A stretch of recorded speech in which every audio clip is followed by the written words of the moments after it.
Salutations, ladies and gentlemen. Mr. V back with another casted game of Age of Empires 3. Now, last week, I was casting a game of Osteo playing as Mexico, and while casting that game, I was reminded how little I know about this civ, which is sad, because I really do like Mexico. They've got so much flavor.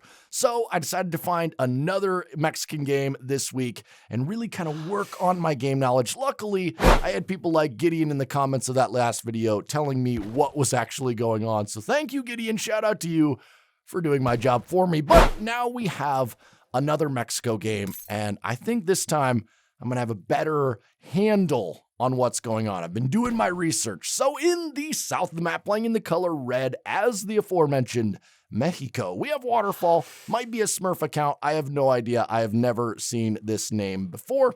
But he is pretty high elo, about 1800, so we're not dealing with any noobs here today, like myself. And his opponent in the north of the map, playing in the color blue as the lame Inca, we have Carp's best friend, who I also don't know this guy, could be a Smurf. He changes his name like every other week.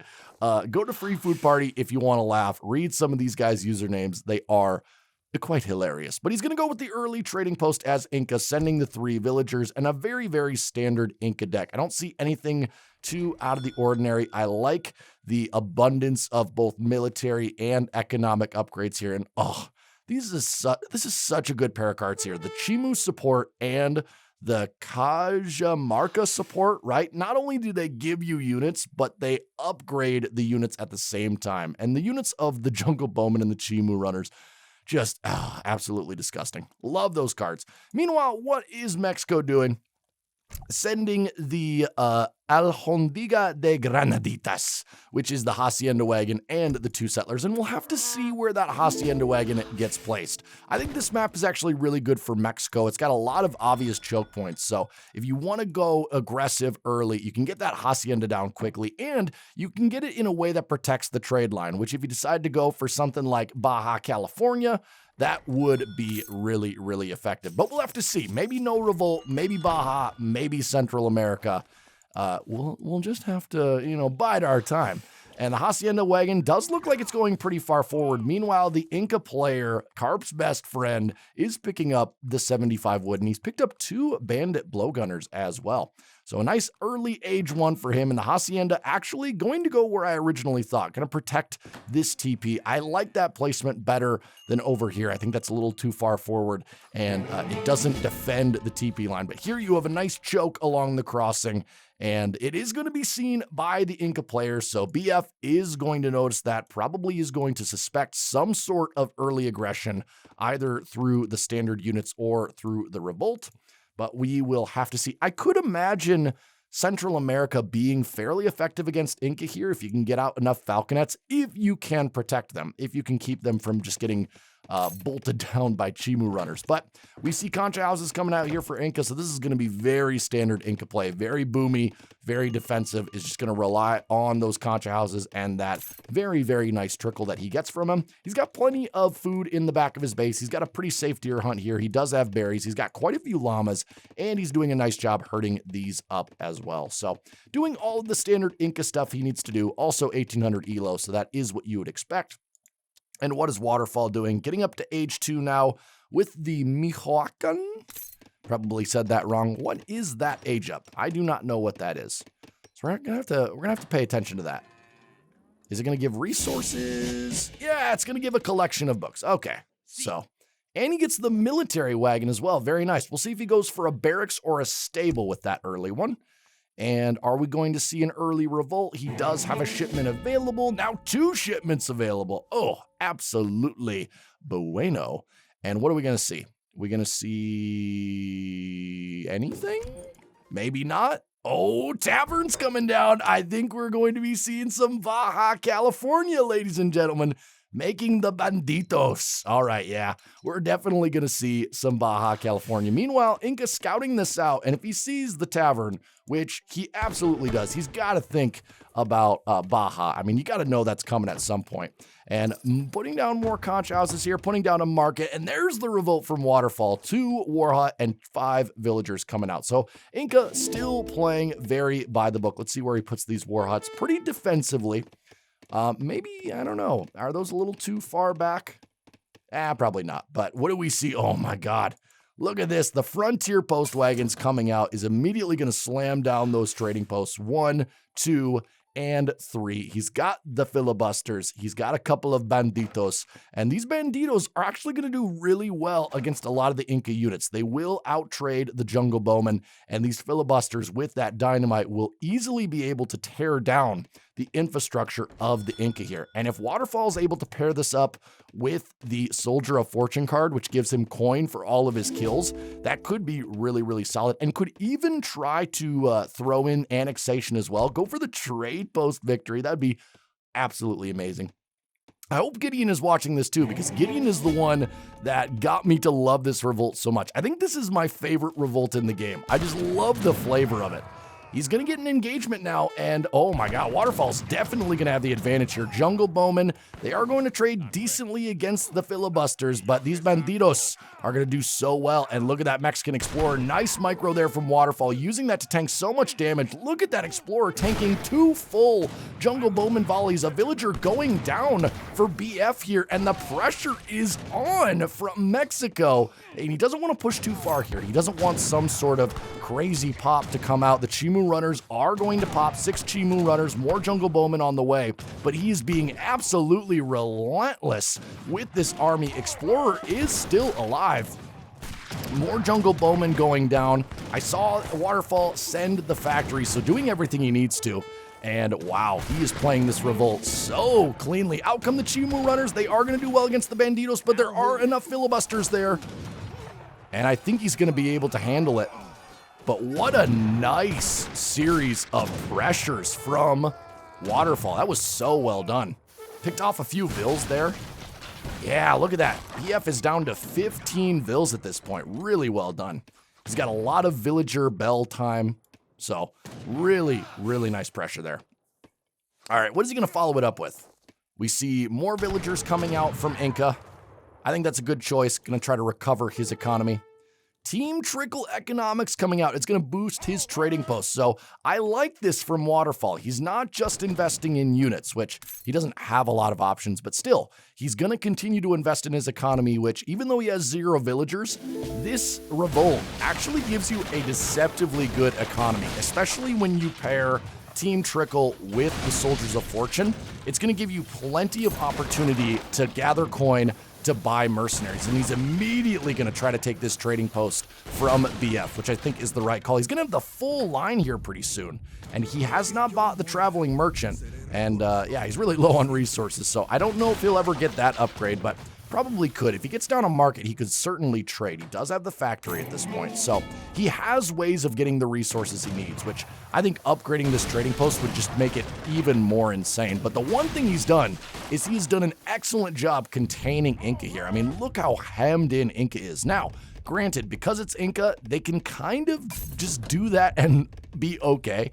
They still have plenty of food. They still have some concha houses. So I still think BF is doing what he needs to do. He's creating a really nice wall here with his infrastructure. So I certainly don't think Inca's out, but he's definitely going to have to come up with some kind of composition to deal with what Waterfall is doing. And if he continues to invest in Jungle Bowman, I actually think he's going to play right into Mexico's hands here, because it looks like Mexico is going to continue to invest in the bandidos, which is going to counter the Jungle Bowman fairly well. Now shipping coach guns gives trading posts a powerful charged ability. I wonder if he's preparing for an eventual annexation. He's buffing up his trading posts. He's making sure that they have more HP, that they have attack. which this is such a good option for this Revolt, right? If eventually Inca just decides to sit behind his walls with Jungle Bowman, you can send annexation, guard the trading posts, and you can win that way as long as you can protect them. Making more banditos now, making some cuatreros as well, which I think is going to be a really good adaptation there from Waterfall. I think it's going to kind of check any sort of Chimu runner mass that BF tries to make, though he is continuing to invest fully in Jungle Bowman. No Chimu runners at the moment, and doesn't look like he's trying to get up to age 3. Probably doesn't think he can risk it with all of these units running around. But now getting that trading post down. Another thing about this Revolt is that the filibusters can build, which makes them a very, very useful unit. You don't want to throw these guys away right away in that first push. These guys have a lot of utility. So nice play there. I love this Revolt, man. The flavor of it is just, it's so wonderful. This and the Canada Revolt might be my 2 favorites. I think they are my 2 favorites. And let's see what Waterfall is doing at this point. He's got all of his trading posts on coin, and he gets 105 coin per turn. That's even better than the Silk Road we saw from Karim last week. That is absolutely insane. These guys buff the inventory by 60% in every resource. Wood, food, coin, XP, influence. Oh my gosh. Scout's going to go down for Inca. And I think Inca at this point is going to be completely blind. Yeah, look at his vision here. It's so limited. I like the Concha House placement. He's going to kind of guard this choke point from any potential raids because he is going to have to eventually move out here. He's kind of eaten, well, no, he's still got plenty of deer, though a lot of them are already dead on the ground. So I like this. He's preempting that he's going to have to move out eventually, starting to go more forward with his Concha Houses. But again, the complete investment in Jungle Bowman has me a bit worried because look at how many banditos are coming out from Waterfall. And if we take a look at these guys, okay, they are basically a skirmisher, but they have 110 HP. They have 30% range resist and a 20 ranged attack. And if we compare that to Jungle Bowman, right, 90 HP, only a 20% range resist and only a 15 ranged attack. So these guys will get outgunned even if the Jungle Bowmen have superior numbers. And it looks like he's going to finally try to get out and maybe contest this trading post. But look at that attack from the trading post. Used his ability and took out quite a few of the Jungle Bowmen. And look at that. Every time he kills a unit, he's going to get 11 coin from that. So imagine killing 10 Jungle Bowmen. That's going to be 100 coin right away in the inventory. Doesn't have to wait for it. So if he kills this whole army, he's looking at like 300 coin, which is such a nice reward on top of already winning the fight. Oh my God, look at the coin go up for Mexico. What a beautiful dynamite throw from the Owl Hoots. And this is going to be a hard win. Oh, the Plume Spearmen are going to go down. And just the amount of coin that Waterfall is going to win from that. And yeah, just a bit of a sloppy fight there from Carp. I think he might have been looking away to maybe work on his macro, and he allowed those units to get way too close. You can't allow these Revolt units to get out and use that dynamite ability. They'll absolutely Shrek your units. Now, when I play Dutch, I actually find this Revolt to be not as scary because you have H2 skirms, right? And H2 skirms will trade against these guys, in my opinion, a lot better than Jungle Bowman will. They'll deal well with the Cuatreros as long as they don't get snared. They'll easily kill the filibusters. So, you know, when you're playing Dutch, if you are listening and you're a Dutch player out there, try going Skirm Huss against this. Don't really invest in pikes, okay? You're not going to be facing a lot of heavy cav. And it actually tends to work well. Have your Skirm upgrade card in H2, get enough banks out, and you really should be fine. But yeah, against Inca, I could see this Revolt working really, really well. And he's got him hemmed in so well. And this is a really good map to do it, too. You've got the TP line. It's a bit of a small map. You can easily get around and continue to harass your opponent. But this outlaw army is looking really scary for Waterfall. And there's really just no good response here from Carp BF. He's got a bunch of Chimu runners, which will easily go down to the Cuatreros and the filibusters. And there's so many banditos here that there's just going to be enough mass to easily deal with the Inca units. And not going to try to invest here. Going to keep his army pulled back. The one thing I will say for Waterfall is that I really think he should be targeting the war huts at this point. I like that he's going for the conch houses, but he's also giving Inca a lot of time to respond to what's going on here. And what is Inca doing? He's making more Chimu runners, sending Kanari support, which is going to buff his Plumed Spearman. Is there a better card? Not really. I mean, that's kind of the best card he can send at the moment. So I don't disagree with that card, though. Plumed Spearman in this situation are not going to help very much, even though they're getting upgraded. More Chimu runners coming out, but a lot of conch houses going down. And look at that. Every time he kills a conch house, he gets 68 XP and 68 coin. I really wish in the patch that they made those 69, but what are you going to do? And look at this. Every time he kills a spearman, every time he kills a Chimu, look at the coin rolling in. Let's take a look. Okay, focus on this bar here. Look at the Mexican coin total. It's just shooting up, staying consistently at 1,500, even though he's now queuing more outlaws. And that fight was an absolute slaughter from Waterfall, and I'm actually kind of impressed that BF is still in this game. I mean, what is he? He's continuing to gather. No units? Is he gonna do like the standard put villagers on the border of the map and just make Waterfall kill him? Is that what we're about to see? I mean, he's not even trying to defend his town center. He doesn't even put villagers in it. I think that's what we're gonna see. 100 coin for a town center. That's beautiful. War Hut's gonna go down. I wonder how much you get for killing a War Hut. Man, these filibusters, the dynamite is just so good. 100 coin for a War Hut. Oh my gosh. And now, yeah, Waterfall doesn't lose from here. He could ship Annexation right now and win the game. I don't know if he's going to. I think in his mind, he thinks that Carp BF has something in his sleeve, but there is nothing. Ah, yeah, look at this guy. He's doing the old units at the edge of the map trick. Oh, man. What a dude. See, even at high elo, you see stuff like this, okay?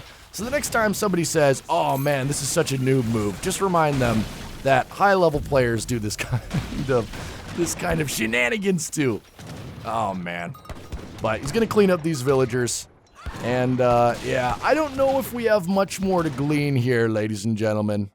I think it's just going to be the Mexican snowball continuing to roll, but man, I love this Revolt. When it works so well. I will say, I do see this Revolt fall flat on its face a lot of time, because, I mean, the other player just gets out an H2 mass, kills your tavern, and now you're, you know, sitting there with no resources in a factory. So this Revolt can look stupid, just like all Revolts can, but oh, when it all comes together, the coin is pouring in, the banditos are shooting, the cuatreros are snaring, and the filibusters are filibustering. Oh, beautiful. But I think we're going to skip the rest of this, guys. We are not going to watch this cleanup because I do not have the time, and you probably don't have the patience. So let's go right to the postgame. All right, ladies and gentlemen, here we are in the postgame. It went on for another 6 minutes. And yes, Waterfall did send Annexation like I was expecting, and he did win the game. A very well-deserved win using a very fun Revolt. Though he was behind in resources, obviously, because, you know, he didn't have any villagers. When we look at the military, I mean, look at the amount of units killed for Waterfall. He absolutely slaughtered the Inca player. And I want to go straight to the military unit population because I think it's going to look ugly. Oh my God. Yeah, I mean, Carp builds up sort of a military here, and then it immediately plummets. That's that fight at the trading post with all the jungle bowmen. Gets another army of Chimus up, and then just gets obliterated again. But look at this graph. Goes from 49 to 88 to 145 to 196. Now, granted, you got to take into account that, you know, outlaws cost a ton of population. So let's use the military unit count, and yeah, a lot more balanced here, okay? But still, look at that fight, 43 to 32, and Waterfall actually ends the fight with more units, ends with 46. Meanwhile, Carp BF has 1. And then another huge win here at the end, and then, yeah, again, it was just units running around the map, doing their thing, but, oh my God, that is one of the steepest Vil graphs I've ever seen, 34 to 5. But I hope you guys enjoyed that. Hopefully Gideon's in the comments and he can tell me how I did with my Mexico knowledge. I really did do my research. I'm trying to know these civs better, especially the DE ones. But guys, I will see you in a couple days with another game. Until then, have a great day. Have a great life. See you later.